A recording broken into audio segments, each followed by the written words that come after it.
নমস্কার, আমি আপনাদের সেই উৎসাহ সকলকে আমার ব্লগে স্বাগত জানাই। সকলকে শুভ মহালয়ার প্রীতি শুভেচ্ছা ও অভিনন্দন। আজ মহালয়া, বলা হয় যে মহালয়ার দিন পিতৃপক্ষের শেষ ও দেবীপক্ষের সূচনা। যুগ যুগ ধরে এই মহালয়ার সঙ্গে গঙ্গার ঘাটে তর্পণ যেন চির প্রচলিত হয়ে আসছে। কথিত আছে যে মহালয়ায় প্রয়াত পূর্বপুরুষের আত্মা পৃথিবীর খুব কাছে বিরাজ করে। এই তর্পণ শব্দটির অর্থও হলো কাউকে সন্তুষ্ট করা। ভগবান, ঋষি ও পূর্বপুরুষদের আত্মার উদ্দেশ্যে জল নিবেদন করে কাউকে সন্তুষ্ট করাকেই বলা হয় তর্পণ। আজ আমি আমার বাবা, ঠাকুরদাদা আর দাদুর নামে তর্পণ করতে গেছিলাম বসিরহাট শ্মশান কালীঘাটে। এই ঘাটটিতে আমি তর্পণ করতে গেছিলাম। কাক ভরে এই গঙ্গার ঘাটটাতে দাঁড়ালেও যেন মনে একটা আলাদাই শান্তি আসে। জানেন তো, রামায়ণ ও মহাভারতেও না এই তর্পণের কথা উল্লেখ আছে, কিন্তু এই 12 কি 13 মিনিটের ভ্লগে সম্পূর্ণ রামায়ণ মহাভারত তো বলা সম্ভব হয় না। তাই আপনাদের সাথে রামায়ণ ও মহাভারতের তর্পণ নিয়ে একটা ছোট্ট গল্প আপনাদের সাথে শেয়ার করি, চলুন। আপনারা সবাই জানেন, মহাভারতের যুদ্ধে অর্জুন আর কর্ণ দুজনেই প্রায় সমান যোদ্ধা ছিলেন। কুরুক্ষেত্রের যুদ্ধে অর্জুনের বাণে বিদ্ধ হয়ে মৃত্যু হয় কর্ণের। কর্ণকে সবাই দাতা কর্ণ বলে চিনত, কারণ কর্ণ তার জীবনে সকলকে হিরে, সোনা, মাণিক্য দান করতেন। কিন্তু দাতা কর্ণ স্বর্গে যখন গেল, সেখানেও তার পূর্বজন্মের ফল হিসাবে সোনা, হিরে, মণিমাণিক্য দেওয়া হয়। কিন্তু এসব তিনি কিভাবে খাবেন? খাবার হিসাবে কোনোদিন কি মণিমাণিক্য খাওয়া যায়? এসব নিয়ে মণিমাণিক্য, হিরে, সোনা এই সমস্ত যখন দেবরাজ দিলেন, তখন দেবরাজকে তিনি প্রশ্ন করেন, এসব দেওয়ার কারণ কি? কর্ণের প্রশ্নের উত্তরে দেবরাজ জানান, জীবিত অবস্থাতেও তিনি দাতা হিসাবে পরিচিত ছিলেন, তবে এত সব দান করলেও কোনোদিনও তিনি পিতৃপুরুষের উদ্দেশ্যে জল দেননি। তাই মৃত্যুর পরেও স্বর্গে গেলে তিনি জল পান করতে অক্ষম হন। তখন কর্ণ তার কর্মের ফল উপলব্ধি করতে পেরে 15 দিনের জন্য তিনি মর্তে আসেন, এবং মর্তে এসে তিনি তার পিতৃপুরুষের উদ্দেশ্যে জল, অন্ন এ সমস্ত দান করে তার পাপ খণ্ডন করে। একেই আমরা তর্পণ বলে জানি। পুরাণের মত অনুযায়ী এই একপক্ষ কালকে পিতৃপক্ষ বলা হয়, আর তারই শেষে তর্পণ করা হয়। এছাড়া রামায়ণেও তর্পণের কথা উল্লেখ পাওয়া যায়। শ্রী রামচন্দ্র যখন যুদ্ধ করতে গেছিলেন লঙ্কায়, তিনি তার পিতৃপুরুষের উদ্দেশ্যে জলদান করে লঙ্কায় যুদ্ধে অবতীর্ণ হয়েছিলেন। এরপর থেকেই শুরু হয় তর্পণের প্রথা। যখন বাবা মারা যায় তখন আমি ক্লাস 5-এ পড়ি। তখন আমি তর্পণের ব্যাপারটা জানতাম না।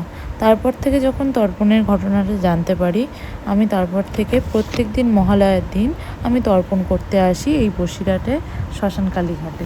খুব ভালোও লাগে। চারিদিকটা এত স্নিগ্ধ পরিবেশ, মনটা একটা আলাদাই শান্তি দেয়।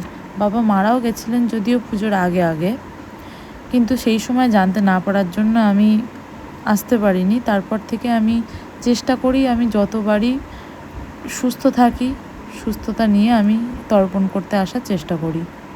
আর দেখুন, এই গঙ্গার ঘাটে যত বেলা বাড়ছে তত যেন নদীর ঘাটটাতে শ্যাওলা, নোংরা সব যেন ঘিরে ধরছে, কিন্তু তাও এসবের মাঝে এই যে আলাদা একটা স্নিগ্ধ পরিবেশ, এ যেন সেই অপরূপ দৃশ্য। মানে কি বলবো, পুজোর আগে এই মহালয়ার দিনটা সত্যি দেবীপক্ষের সূচনা, আর সাথে সাথে চারিদিকটা মনে হয় যে না, সব কিছু কোমল, শান্ত, স্নিগ্ধ বাতাস, খুবই ভালো লাগে। এখানে দেখুন, যে যার কাজে ব্যস্ত। মাঝি তার নৌকা নিয়ে ব্যস্ত, অল্প অল্প করে সূর্যের দেখা মিলছে। আর যত বেলা বাড়ছে তত যেন ভিড়, মানুষের সমাগম যেন বেড়েই উঠেছে। আর এই ইছামতির এই নদীর ঘাটটাতে, শ্মশান কালীঘাটের এই ঘাটে এত পরিমাণ কাদা, মানে কাদায় পুরো ভরেছিল। এবার আমি তর্পণ করে তারপরে আমি গেছিলাম শ্মশান কালীঘাটের ওই শ্মশানের যে ঘাটটা, সেখানে আমি পা ধুতে গেছিলাম। ধুয়ে বাড়ির পথে রওনা দিয়েছিলাম। খুবই ভালো লেগেছে, মানে এই তর্পণের দিন তর্পণ করে খুবই ভালো লাগে। আর আজ মহালয়া মানে কালকের থেকে প্রথমা, আর দেখতে দেখতে পুজো চলে আসবে। দশমীর দিনও আবার এই ইছামতির ঘাটে মায়ের বিসর্জন হবে। মানে সব কিছু মিলিয়ে পুজোর আমেজটা সত্যি ভাষায় প্রকাশ করার মতো না। আর এখানে দেখুন কত ভিড় বেড়েছে, যত বেলা বাড়ছে ততই ভিড় বেড়েছে। আমি তো ভোরবেলা গেছিলাম, ওই জন্য অত ভিড় ভাট্টাটা পাইনি, তবুও কত মানুষের ভিড়। ফাঁকায় ফাঁকায় যদিও দিতে পেরেছি, তাও বেশি ভিড় হলে আবার একটু অসুবিধা হয়, মানুষের ঠেলাগুতো, পুকুরে নদীতে নামতে অসুবিধা হয়। তবু ফাঁকায় ফাঁকায় দিয়ে আসতে পেরেছি, ভালোই লেগেছে। আমার তর্পণ শেষ, আমি আস্তে আস্তে উঠে গেলাম আর বাড়ির পথে এবার রওনা দেওয়ার জন্য প্রস্তুত। বাড়ির পথে রওনা দিলাম। প্রতিবার যাওয়ার সময় মায়ের সাথেই যাওয়া হয় যদিও, কিন্তু এবার মায়ের একটু অসুবিধার জন্য, শরীরটা খারাপ ছিল, তার জন্য সকাল সকাল দীপ্তকে টেনে আনতে হয়েছে। বেচারা তো ঘুমে ক্লান্ত, বাড়ির সামনে যখন এসে দাঁড়িয়েছে তার চোখগুলো যেন খুলতেই পারছে না।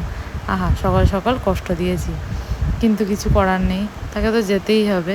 আমি বলেছিলাম আমি একা চলে যাই, কিন্তু সে ছাড়তে নারাজ, তাই জন্য সেও আমার সাথে গেছিলো। কিন্তু কি করব, মহালয়ার এই একটাই তো দিন, বছরে তো একবারই আসে মহালয়া। সুযোগ হয়েছে, সুযোগকে কি হাতছাড়া করা যায়? সেই কারণে তো চলেই গেছিলাম। আর বছরে বছরে করি, না করতে পারলে সারাদিন মনটা খারাপও লাগে, সেই কারণে ছুটে যাই, একটু কষ্ট হলেও যাই। তারপরে বললাম বাড়ি গিয়ে ঘুমিয়ে নিও। আমিও যদিও বাড়ি এসে ঘুমিয়েই পড়েছিলাম, তারপর বেশ কিছু কাজ নিয়ে বসেছিলাম, সেই কাজগুলোও দেখাবো। এরপর আমাকে বাড়ি ছেড়ে দিয়ে সেও বাড়ির পথে রওনা দিল। রাস্তায় যেতে যেতে দেখলাম অনেক জায়গায় প্যান্ডেলও প্রায় শেষের পথে। এটা বসিরহাট সবুজ সংঘের প্যান্ডেল, আর এর কাছাকাছিতেই আর একটা প্যান্ডেল পড়ে, সেটা হচ্ছে রামকৃষ্ণের প্যান্ডেল। এই যে এটি হলো রামকৃষ্ণের প্যান্ডেল। এই দুটি প্যান্ডেলই আমাদের বাড়ির সন্নিকটে। আর বসিরহাটে এখন সব প্যান্ডেলেই প্রায় প্রতিমা এসে গেছে। সন্ধেবেলা বেরোলেই দেখতে পাচ্ছি কোথাও না কোথাও এসে প্রতিমা এসেছে, তার জন্য রাস্তায় কত জ্যাম, কি ভালো লাগছে।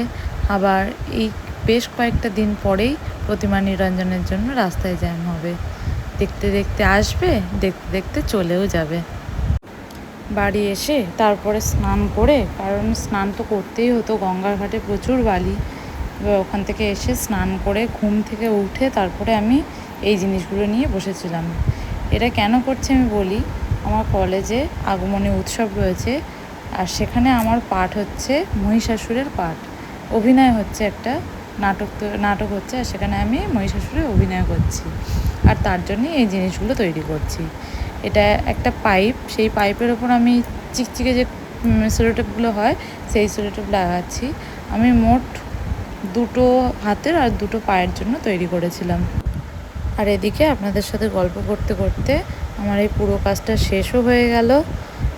তাহলে আজকের ভিডিওটি এই পর্যন্তই রইল। ভিডিওটি যদি ভালো থাকে তাহলে একটি লাইক, শেয়ার, আর আমার চ্যানেলে যদি নতুন হন তাহলে একটা সাবস্ক্রাইব করে দেবেন।